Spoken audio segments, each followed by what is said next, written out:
Los 3 pecados que Dios jamás perdonará. ¿Sabías que hay pecados tan graves que Dios jamás perdonará?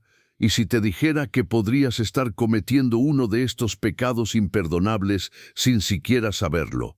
Imagínate vivir toda una vida creyendo que estás bien con Dios, orando, adorando, sirviendo, y al final descubrir que hubo algo en tu caminar que lo ofendía profundamente. Algo que nunca trataste. Algo que, según la Biblia, jamás será perdonado. Hoy no venimos a hablar de errores comunes, de caídas pasajeras o de pecados que el arrepentimiento sincero puede limpiar. Hoy vamos a entrar en un terreno sagrado, peligroso y muchas veces silenciado. Vamos a revelar los 3 pecados que Dios jamás perdonará, y lo que descubrirás aquí puede salvar tu alma o dejarte sin excusas. Este mensaje es una alarma espiritual. Muchos creyentes viven confiados, sin saber que hay acciones que los están separando radicalmente de la gracia de Dios. Pecados que no se mencionan en muchos púlpitos por miedo a incomodar. Pero la palabra de Dios no fue escrita para entretener. Fue escrita para confrontar, para salvar, para despertar corazones que están a punto de perderlo todo. En los próximos minutos vas a conocer, con base bíblica, cuáles son esos pecados que cierran para siempre la puerta del perdón. Y cuando llegues al tercero, vas a darte cuenta de que está presente en muchas iglesias, en muchos líderes, en muchos cristianos sinceros que han bajado la guardia. Es sutil pero mortal, religioso por fuera, pero rebelde por dentro. Antes de comenzar este estudio, quiero que participes espiritualmente de este momento. Escribe en los comentarios: Señor, abre mis ojos. Esta frase puede parecer simple, pero es una llave profética, una declaración que activa en ti el deseo de arrepentimiento y abre espacio para que el Espíritu Santo te hable. También te invito a darle me gusta a este video, porque cada clic que das ayuda a que esta palabra llegue a más personas que necesitan escuchar esta verdad antes de que sea demasiado tarde. Y si aún no estás suscrito, hazlo ahora. Este canal es un refugio para miles que no tienen una iglesia cerca, y juntos estamos llevando la verdad que transforma a cada rincón donde el Evangelio ha sido diluido. Quédate hasta el final, porque las últimas palabras que compartiré hoy pueden ser la voz de Dios confirmándote algo que llevas tiempo sin entender. Ahora sí, respira, aquieta tu alma y deja que sea el Espíritu Santo quien te revele lo que viene a continuación. Prepárate, porque esto es una verdad que pocos se atreven a predicar. 1. La blasfemia contra el Espíritu Santo. Jesús dejó claro algo que ha estremecido a generaciones enteras. Hay un pecado que jamás será perdonado. Así lo afirmó en Marcos 3, 28-29. De cierto os digo que todos los pecados serán perdonados a los hijos de los hombres, y las blasfemias cualesquiera que sean. Pero cualquiera que blasfeme contra el Espíritu Santo no tiene jamás perdón, sino que es reo de juicio eterno. Estas palabras no fueron pronunciadas al azar. Nacieron de un momento específico, de una confrontación entre el Hijo de Dios y los líderes religiosos que, aun viendo el poder del Espíritu Santo obrando a través de él, eligieron rechazarlo. La escena es clara. Jesús había sanado y liberado a personas bajo la unción del Espíritu Santo. Los fariseos, cegados por su orgullo y religiosidad, no solo ignoraron el milagro, sino que lo atribuyeron al poder de Satanás. Afirmaron que Jesús tenía a Belcebú, el príncipe de los demonios. Es en este contexto donde se menciona la blasfemia imperdonable. No se trata de una mala palabra, ni de una duda pasajera, ni siquiera de una crisis de fe. Es el acto de presenciar la obra de Dios, reconocerla en lo profundo y aún así rechazarla con conciencia, con desprecio, con dureza de corazón. Este pecado no es una caída accidental, es un proceso. Es cuando el corazón se expone una y otra vez a la verdad, pero decide rechazarla. Es cuando el alma, al principio sensible, empieza a endurecerse. Y llega un momento en que ya no hay convicción, ya no hay arrepentimiento, ya no hay espacio para el quebranto. Es una rebelión consciente que apaga la voz del Espíritu. Hebreos 6:4-6 lo refuerza de manera contundente. porque es imposible que los que una vez fueron iluminados y gustaron del don celestial y fueron hechos partícipes del Espíritu Santo y recayeron, sean otra vez renovados para arrepentimiento. No porque Dios haya cerrado la puerta, sino porque el corazón ya no quiere entrar. El alma se ha endurecido tanto que ha perdido toda sensibilidad espiritual. Y esta es una realidad más cercana de lo que muchos creen. Hay personas que escucharon la voz de Dios, que vieron su poder, que sintieron su presencia, pero eligieron resistir, y lo siguen haciendo. Hoy, algunos viven en la iglesia, cantan alabanzas, escuchan predicaciones, pero por dentro han apagado la llama. Ya no sienten nada, ya no hay lágrimas, ya no hay temblor ante la palabra, están insensibles. Y si no se detienen, pueden cruzar esa línea sin retorno. Pero si al oír esto tu corazón se inquieta, si hay temor, si hay una sensación de alerta, entonces todavía hay esperanza. Porque quien ha cometido este pecado ya no se preocupa, no siente, no busca. Si tú todavía buscas a Dios, si aún te conmueves al pensar en Él, entonces el Espíritu Santo sigue obrando. No cierres tu corazón, no apagues esa voz. Aún estás a tiempo. 2. La falta de perdón. Jesús no dejó espacio para interpretaciones cuando habló del perdón.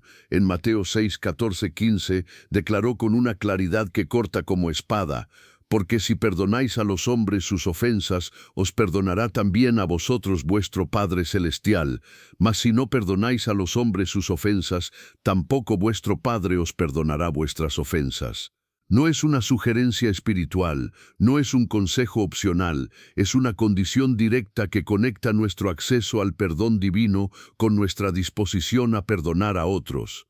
La falta de perdón es uno de los pecados más silenciosos y al mismo tiempo más destructivos dentro del cuerpo de Cristo. Es invisible a los ojos de los demás, pero contamina el alma de quien lo alberga. Hay muchos creyentes que se ven espirituales por fuera, cantan, oran, sirven, predican, pero dentro llevan un veneno que corroe su comunión con Dios. Son heridas no tratadas, traiciones no sanadas, palabras que todavía resuenan en la memoria con dolor. Y mientras esa amargura permanezca en el corazón, el cielo permanece cerrado. Jesús, conocedor del alma humana, enseñó esto con una historia impactante en Mateo 18, la parábola del siervo despiadado. Un hombre le debía al rey una suma impagable. El rey, movido por compasión, le perdonó toda la deuda. Sin embargo, ese mismo siervo salió y encontró a otro que le debía una cantidad pequeña y no quiso perdonarlo. Lo mandó a la cárcel hasta que le pagara. Cuando el rey se enteró, lo llamó y le dijo: «Siervo malvado, toda aquella deuda te perdoné porque me rogaste. ¿No debías tú también tener misericordia de tu consiervo?». Y lo entregó a los verdugos. Jesús termina diciendo: «Así también mi Padre Celestial hará con vosotros, si no perdonáis de todo corazón a cada uno a su hermano». El mensaje es claro: quien no perdona demuestra que no ha comprendido la magnitud del perdón que ha recibido. Es imposible saborear la gracia de Dios y al mismo tiempo negársela a otros. El perdón no es una emoción, es una decisión espiritual que libera a quien lo da y a quien lo recibe. Pero muchos se engañan pensando que han perdonado solo porque ya no hablan del tema, porque han pasado los años o porque han enterrado el dolor. El verdadero perdón no se basa en el olvido, sino en la libertad.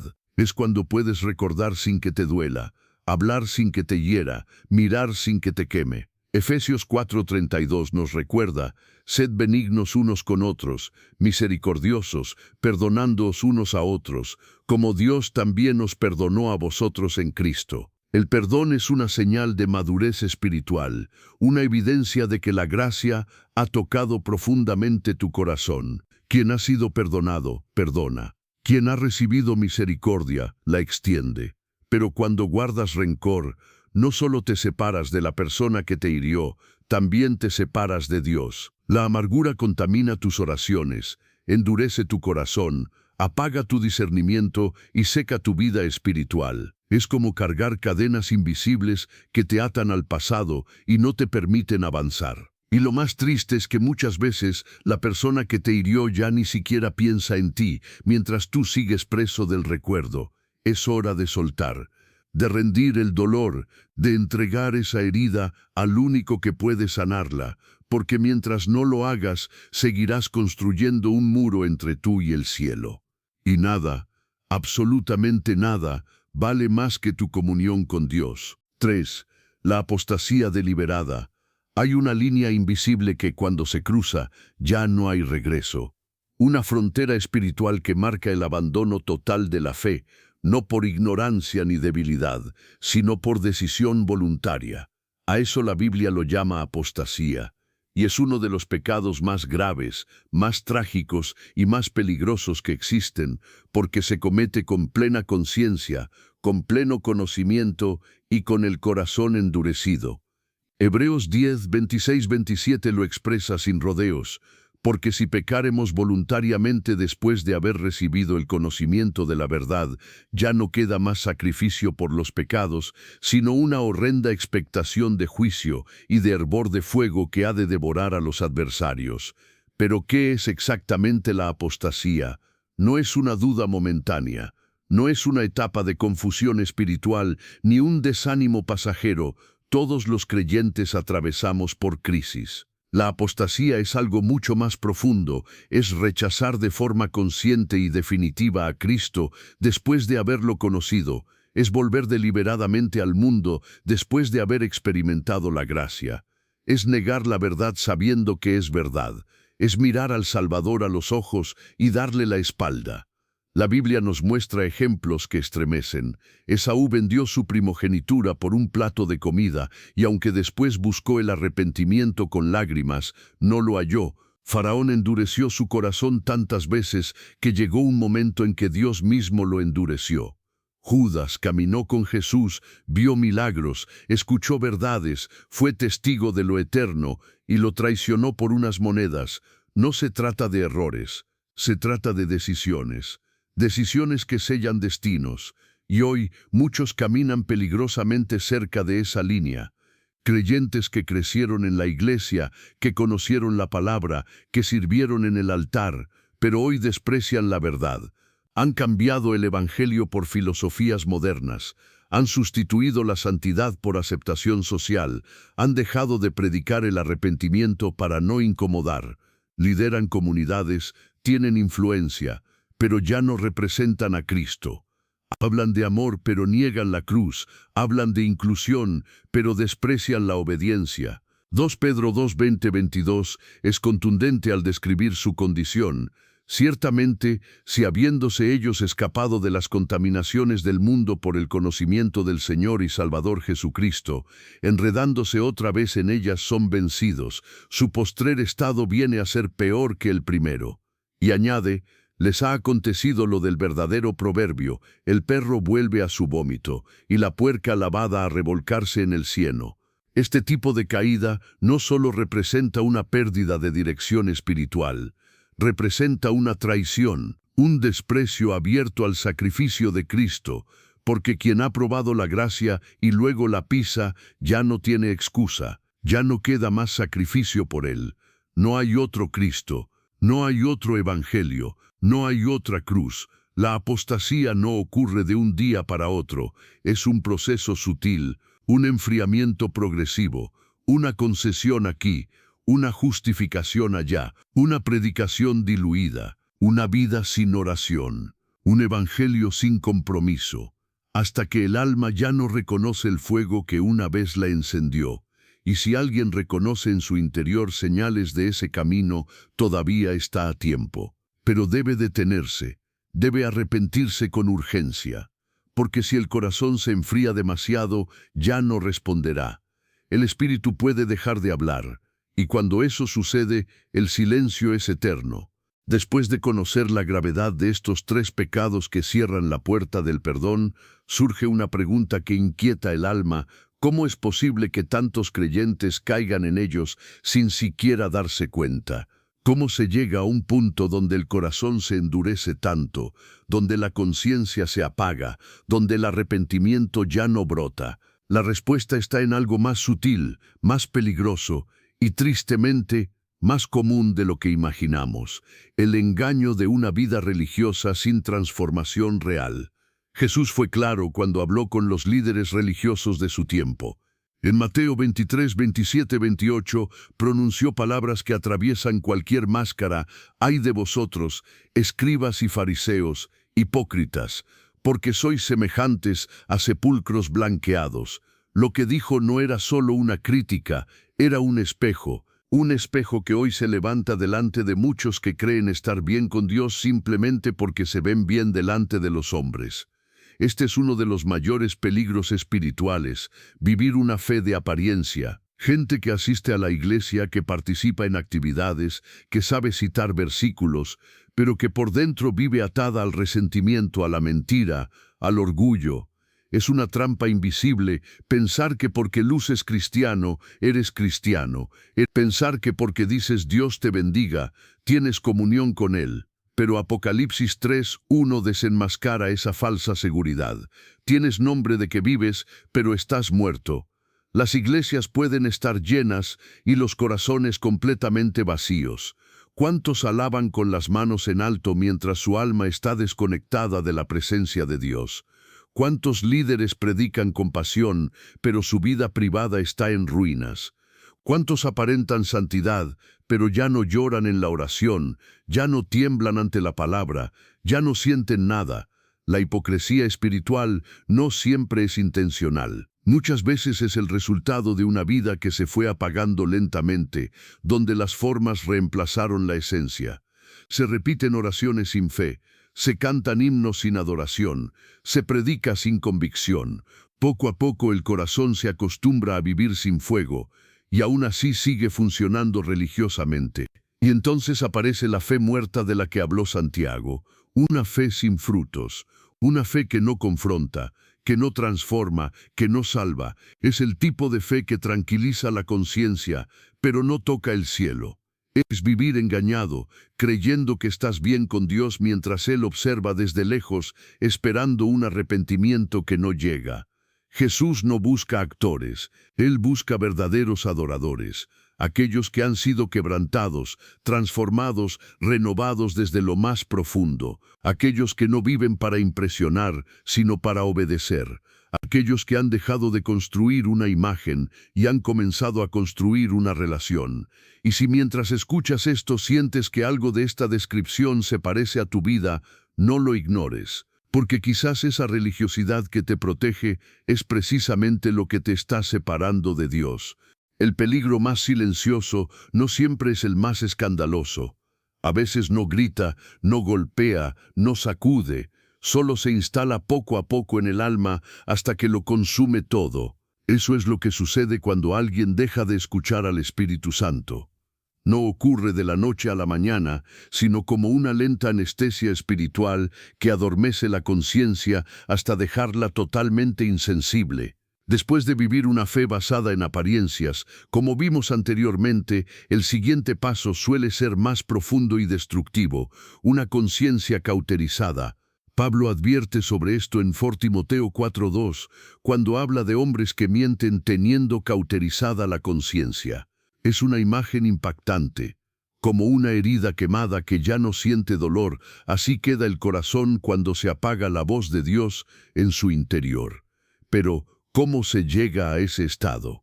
Todo comienza con pequeñas concesiones. Una decisión que sabes que no agrada a Dios, pero justificas. Una acción que antes te dolía y ahora no tanto. Una oración omitida, una excusa más, un silencio donde antes había quebranto. Romanos 1:21-28 lo explica con detalle. Cuando alguien conociendo a Dios no le glorificó como a Dios, su mente fue entenebrecida.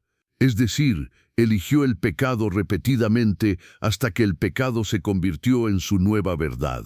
El endurecimiento espiritual no se ve a simple vista. La persona sigue yendo a la iglesia, puede seguir cantando, sirviendo, aparentando, pero ya no hay lágrimas en su oración. Ya no hay arrepentimiento cuando cae. Ya no hay lucha interna, porque dejó de escuchar la voz que lo llamaba al arrepentimiento. La conciencia ha sido apagada, y eso es aterrador. Una señal clara de este proceso es la normalización del pecado. Lo que antes escandalizaba ahora se tolera. Una señal clara de este proceso es la normalización del pecado. Lo que antes escandalizaba ahora se tolera. Lo que antes dolía, ahora se justifica. Lo que antes se confesaba con llanto, ahora se esconde con orgullo. Es posible llegar a un punto donde ya no se llama al pecado por su nombre, sino que se le disfraza con términos suaves: debilidad, proceso, etapa. Pero Dios no ha cambiado su definición. Y el Espíritu Santo no ha dejado de hablar, somos nosotros quienes hemos dejado de escuchar. ¿Es posible volver a sentir convicción después de haber caído tan bajo? La respuesta es sí, pero requiere un acto profundo de humildad y rendición. No basta con saber que algo anda mal. Es necesario clamar, con urgencia, por un nuevo corazón. Salmo 51:10 dice: «Crea en mí, oh Dios, un corazón limpio, y renueva un espíritu recto dentro de mí». Esa debe ser la oración de quien desea ser restaurado. Si aún puedes sentir que algo no está bien, eso es una buena señal. Si al oír estas palabras sientes una punzada en el alma, si hay una inquietud que no puedes explicar, entonces el Espíritu Santo todavía está tocando a la puerta. Pero no lo ignores, no postergues más, porque cada vez que callas esa voz, su eco se hace más débil, hasta que un día ya no se escucha, y ese día puede ser demasiado tarde. Es fácil perderse cuando la conciencia se apaga, pero aún más peligroso es cuando el corazón comienza a justificar su caída usando el lenguaje de la fe. Después de haber apagado la voz del Espíritu, muchos buscan consuelo en una idea distorsionada de la gracia. Una gracia malentendida, sin exigencia, sin transformación, sin cruz. Es aquí donde el alma comienza a convencerse de que todo está bien, porque Dios es amor y Dios me entiende. Pero realmente esa es la gracia que enseña la palabra. Pablo confronta esta idea con fuerza en Romanos 6:1-2. ¿Qué pues diremos? ¿Perseveraremos en el pecado para que la gracia abunde? En ninguna manera. La verdadera gracia no es una excusa para seguir pecando, es un llamado urgente a dejar atrás el pecado. Es la puerta de entrada a una nueva vida, no un permiso para seguir atado a la vieja. Y sin embargo, en muchas iglesias hoy se predica un evangelio cómodo, un evangelio sin cruz, sin arrepentimiento, sin transformación. Se habla del amor de Dios, pero no de su santidad. Se celebra su misericordia, pero se ignora su justicia. El resultado: creyentes que viven como quieren, seguros de que Dios los entiende, mientras ignoran que están caminando hacia su propia condenación. Judas 1:4 lo dice claramente: porque algunos hombres han entrado encubiertamente, convirtiendo en libertinaje la gracia de nuestro Dios. Una de las mentiras más efectivas del diablo es disfrazarse de comprensión divina. No te preocupes, Dios sabe por lo que estás pasando, susurra mientras te empuja más cerca del abismo. Y sí, Dios entiende tus luchas, pero nunca justificará tu rendición al pecado. Hay una línea clara entre luchar contra el pecado y abrazarlo, entre tropezar y levantarse y decidir quedarse caído. El verdadero arrepentimiento no es llorar en un culto, es cambiar el rumbo. Es volver a casa como el hijo pródigo, no solo con remordimiento, sino con determinación. El que ha entendido la gracia de verdad no quiere jugar con ella, quiere honrarla, quiere vivir de manera digna del sacrificio que le fue dado. Porque quien ha sido perdonado mucho, ama mucho. La falsa doctrina ha llevado a muchos a una fe superficial, sin frutos, personas que creen estar en paz con Dios mientras sus corazones están lejos de Él. El apóstol Juan nos recuerda que el que dice que permanece en Él debe andar como Él anduvo. Eso es gracia verdadera, una vida que refleja al Salvador, no que lo utiliza como excusa. La gracia de Dios es poderosa, pero también es sagrada. No fue derramada para que sigas igual, sino para que seas hecho nuevo. Por eso, si estás usando el perdón como una justificación para seguir en lo mismo, detente. Pregúntate si lo que sientes es lucha o conformismo, porque la gracia que no te transforma no te ha salvado. Después de haber comprendido cómo muchos han tergiversado la gracia, La siguiente pregunta se vuelve inevitable. Una vez que alguien ha sido salvo, ¿puede perder esa salvación? Para muchos, esta es una de las cuestiones más delicadas y debatidas dentro del cristianismo. Hay quienes aseguran que una vez salvos, siempre salvos. Otros, sin embargo, sostienen que es posible apartarse hasta el punto de perder todo. ¿Qué dice realmente la Biblia? Jesús lo expresó con firmeza en Juan 15:6. El que en mí no permanece será echado fuera como pámpano, y se secará, y los recogen, y los echan en el fuego y arden. ¿Qué significa eso, si no es una advertencia clara a quienes alguna vez estuvieron conectados a la vid, pero eligieron alejarse? No se trata de una amenaza vacía, es una revelación seria sobre la necesidad de perseverar en la fe. El escritor de Hebreos va aún más lejos, porque es imposible que los que una vez fueron iluminados y recayeron sean otra vez renovados para arrepentimiento. Hebreos 6:4-6. Esta no es una caída momentánea, es un abandono deliberado, una decisión consciente de rechazar lo que una vez se aceptó. Es apostasía, no debilidad. Y según el texto, hay un punto donde el corazón se endurece tanto que ya no hay retorno. Y luego está Apocalipsis 3. No borraré su nombre del libro de la vida. La promesa está condicionada al vencedor, al que permanece. ¿Qué sentido tendría hablar de borrar un nombre si no existiera la posibilidad real de que ese nombre sea quitado? El lenguaje es fuerte porque la advertencia lo exige. A lo largo de la Biblia encontramos ejemplos de personas que comenzaron bien y terminaron mal. Saúl fue ungido por Dios, pero desobedeció hasta perder su favor. Judas caminó con Jesús, vio milagros, escuchó la verdad y lo traicionó. Demas, compañero de Pablo, lo abandonó amando este mundo. Estos casos no son excepciones aisladas, son recordatorios de que no se trata solo de cómo empiezas, sino de cómo terminas. Ahora bien, esto significa que debemos vivir en un constante temor de perder la salvación. No, la Biblia no nos llama a vivir paralizados por el miedo, sino fortalecidos por el temor reverente. El temor que honra a Dios, el temor que no trivializa su gracia, el temor que lleva a cuidar nuestra relación con Él como el tesoro más grande. La verdadera evidencia de un corazón salvado no es una confesión del pasado, sino una vida de perseverancia. Jesús dijo, el que persevere hasta el fin, éste será salvo. Mateo 24:13. La fe que no persevera nunca fue real.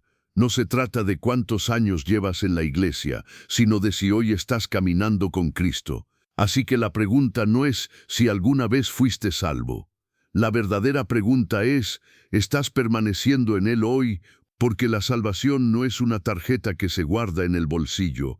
Es una vida que se vive, una relación que se cultiva, un fuego que debe mantenerse encendido. No por miedo, sino por amor. Porque quien ama verdaderamente a Dios no busca cuán cerca del abismo puede caminar, sino cuán cerca del corazón del Padre puede permanecer. Cuando una persona ha escuchado por mucho tiempo la verdad, pero comienza a ignorarla, el alma entra en una zona peligrosa.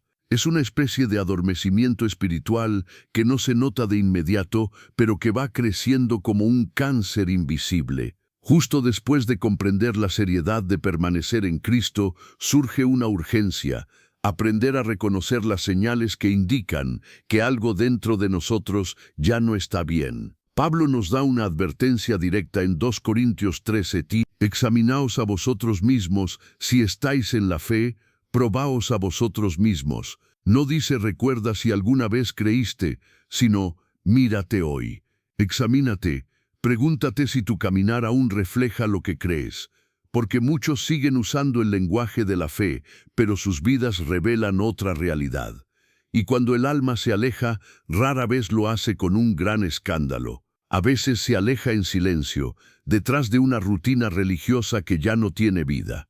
Hay actitudes y decisiones que revelan esta desviación. Cuando justificas lo que antes sabías que era pecado. Cuando tu oración ya no es un encuentro, sino una obligación. Cuando el pecado que antes te dolía, ahora simplemente te acompaña sin resistencia. Es en estos momentos cuando comienzas a decirte, todo está bien, pero no lo está.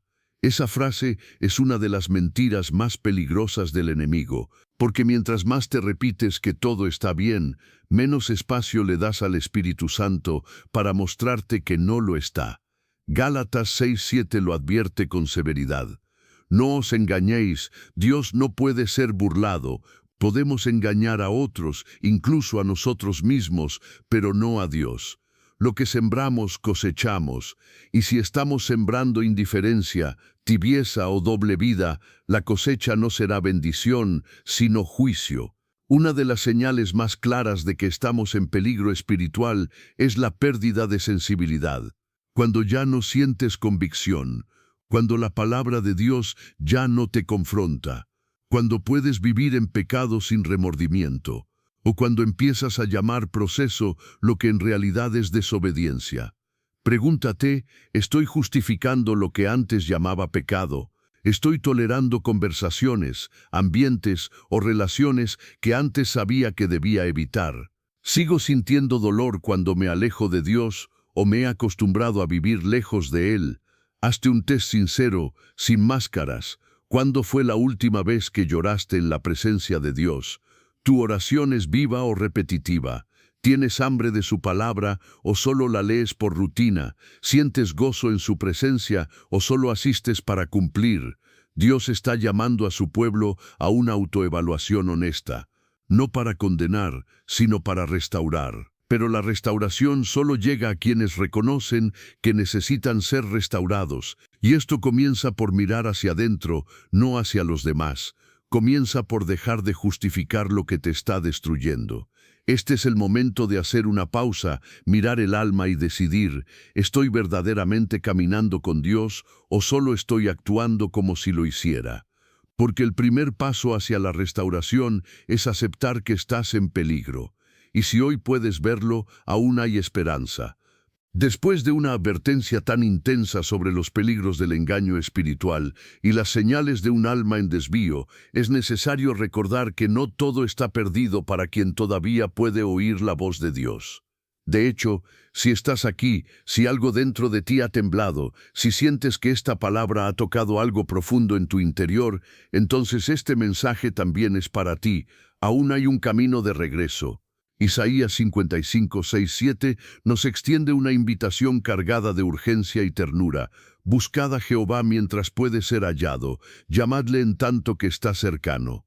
Deje el impío su camino, y el hombre inicuo sus pensamientos, y vuélvase a Jehová, el cual tendrá de él misericordia. Este es el corazón del Padre. Un llamado fuerte, sí, pero lleno de gracia. Un grito de amor que no se ha apagado. Dios todavía está cerca, todavía está dispuesto, todavía hay misericordia. Uno de los pasajes más impactantes de restauración se encuentra en el Salmo 51. Allí, David clama con un corazón quebrantado después de haber cometido adulterio, asesinato y haber engañado a todo su pueblo, y sin embargo no fue rechazado por Dios. ¿Por qué? Porque su arrepentimiento fue genuino. Porque no se justificó, no culpó a otros, no escondió, se quebró por dentro, dijo, crea en mí, oh Dios, un corazón limpio y renueva un espíritu recto dentro de mí. Ese es el grito que Dios no ignora. Hay esperanza para el que ha caído, siempre la ha habido. Pedro negó a Jesús 3 veces, lloró amargamente, pero fue restaurado y se convirtió en uno de los pilares de la iglesia. El hijo pródigo malgastó todo, deshonró a su padre, vivió entre cerdos, pero cuando decidió volver, el padre corrió a abrazarlo. Esa sigue siendo la actitud del cielo. Corre hacia los que regresan, no importa cuán sucios estén, pero es fundamental entender que el regreso no es solo una emoción momentánea, es un acto de voluntad. Requiere decisión. El corazón herido debe ser expuesto. La conciencia cauterizada debe ser rendida, la vida doble debe ser confesada, y el alma cansada debe decir, Señor, ya no quiero huir. ¿Cómo se restaura una conciencia herida? Primero, admitiendo que está herida. Segundo, abriendo el corazón por completo en oración, sin filtros ni máscaras. Tercero, sumergiéndose en la palabra con humildad. Cuarto, alejándose radicalmente de lo que te aleja de Dios. Quinto, rodeándote de personas que te impulsen hacia la presencia de Dios y no hacia el pecado. Y sobre todo, recordando que no estás solo. Hoy es el día de volver. No mañana, no cuando te sientas listo, no cuando te estabilices. Hoy, porque mañana no está prometido. Porque cuanto más tardes, más se endurece el corazón. Si hoy puedes sentir algo, si hoy hay un suspiro dentro de ti que dice, quiero regresar, entonces hoy es el día. La puerta está abierta. El Padre está esperando. No regreses por miedo al infierno. Regresa por amor a aquel que nunca dejó de amarte, incluso cuando tú dejaste de buscarle. Si has llegado hasta aquí, permíteme decirte algo que no muchos escuchan. Eres diferente. No todos tienen la madurez espiritual, la sed de verdad y la valentía para permanecer hasta el final de una palabra tan confrontadora como esta. Muchos abandonan en los primeros minutos porque la verdad incomoda, porque la corrección duele, porque la luz hiere a los que se han acostumbrado a la oscuridad. Pero tú te quedaste, y eso dice mucho de ti. Hoy recorrimos un camino que no fue fácil. Aprendiste que hay pecados que Dios jamás perdonará, la blasfemia contra el Espíritu Santo, la falta de perdón y la apostasía deliberada. Entendiste que más allá de los actos, lo que Dios observa es el estado del corazón, si endurece, si se resiste, si se enfría. Descubriste también que no todo está perdido para quien aún escucha la voz de Dios, que hay señales de alerta para evitar la caída y que siempre hay un camino de regreso, si se vuelve hoy. Ahora, antes de cerrar, necesito saber quiénes son los que realmente están siendo tocados por esta palabra. Quiero que escribas en los comentarios esta frase, Dios habló conmigo hoy. Así sabré que formas parte de ese pequeño grupo que no solo escucha, sino que responde. Suscribirse a un canal como este no es solo apretar un botón, es declarar, quiero seguir escuchando la verdad, aunque duela. Quiero mantener mi llama encendida. No compartir este video, no suscribirse, es como ver a alguien ahogándose y no lanzarle una cuerda. Pero si ya estás suscrito, te felicito, formas parte de un ejército silencioso que se está levantando para vivir un cristianismo auténtico. Recuerda esto, el que se acomoda se apaga, el que se examina se mantiene vivo. Nos vemos en el próximo mensaje. Que el Espíritu Santo siga hablándote mientras aún puedas oír.